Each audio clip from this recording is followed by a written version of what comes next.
निम्नलिखित संख्याओं को अभाज्य गुणनखंडों के गुणनफल के रूप में व्यक्त कीजिए। तो पहली संख्या हमारे को दे रखी है इसमें 140। 140 को हमारे को जो है अभाज्य गुणनखंड के रूप में जो इनको लिखना है। तो 140 इसमें इकाई का अंक 0 है, 2 का भाग जाएगा 70 बार।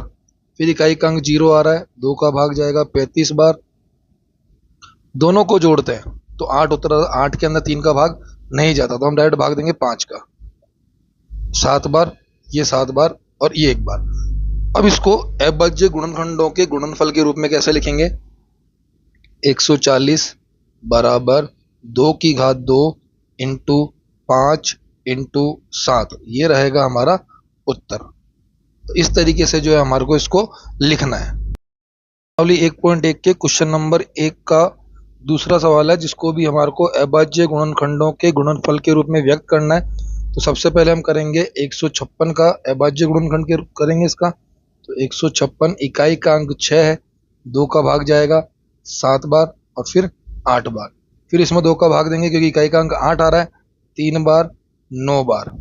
दोनों को जोड़ा, उत्तर आ रहा है 12। 12 जो है 3 की टेबल में आता है, इसलिए 3 का भाग देंगे 13 बार। और 13 जो है खुद एक अभाज्य संख्या है तो इसका भाग जाएगा 1 बार। यहाँ पर इसको हम लिखेंगे 156 बराबर 2 की घात 2 इंटू 3 इंटू 13, ये रहेगा हमारा उत्तर। तो इस प्रकार से हमारे को जो है इसको व्यक्त करना है। प्रश्नावली 1.1 के क्वेश्चन नंबर 1 का तीसरा सवाल है, जिसमें हमारे को दे रखा है 3825। तो इसको हमारे को जो है अभाज्य गुणनखंड के रूप में लिखना है। तो इसको अभाज्य गुणनखंड करेंगे पहले इसका। 3825 सभी अंकों को जोड़ते हैं तो उत्तर आ रहा है 18। 18 3 के टेबल में आता है, सबसे पहले 3 से डिवाइड करेंगे, 1 बार, फिर 2 बार, फिर 7 बार, फिर 5 बार।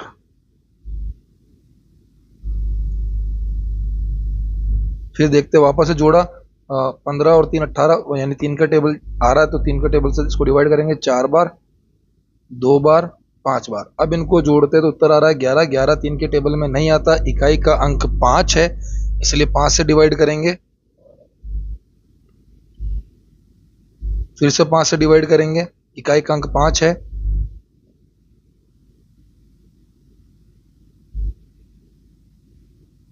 सत्रह जो है खुद एक अभाज्य संख्या है, इस रूप से इसको लिखा। अब इसको लिखेंगे 3825 बराबर 3 की घात 2 5 की घात 2 इंटू 17, ये रहेगा हमारा उत्तर। तो इस प्रकार से हमारे को इसको सॉल्व करना।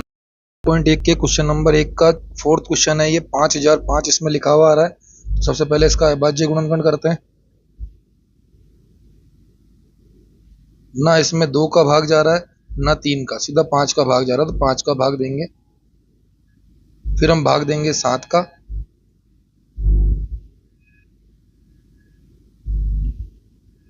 ये गया 7 का भाग। उसके बाद हम भाग देंगे 11 का, फिर 13 का। 13 में 13 का भाग 1 बार। इसको लिखेंगे हम 5005 बराबर 5 इंटू 7 इंटू 11 इंटू 13, ये रहेगा हमारा उत्तर। 1.1 का क्वेश्चन नंबर फर्स्ट, उसका 5वां सवाल है, जिसमें संख्या हमारे को दे रखी है 7429। इसको चेक करेंगे तो इसमें लगभग किसी संख्या का भाग नहीं जा रहा, सीधा हमारे को आना पड़ेगा 17 पर। तो 7429 के अंदर हमने भाग दिया 17 का, और 17 का भाग देने पर हमारे को संख्या मिल रही है 437। ठीक है, फिर इस 437 में भी हम चेक करते हैं कि 17 के बाद ही भाग जाएगा। 17 के बाद हमने भाग दिया 19 का, 19 का भाग देने पर हमारे पास उत्तर आया 23, और 23 खुद एक अभाज्य संख्या है, तो 23 में 23 का भाग गया 1 बार। अब इसको किस प्रकार लिखेंगे? 7429 बराबर 17 इंटू 19 इंटू 23, ये रहेगा हमारा उत्तर।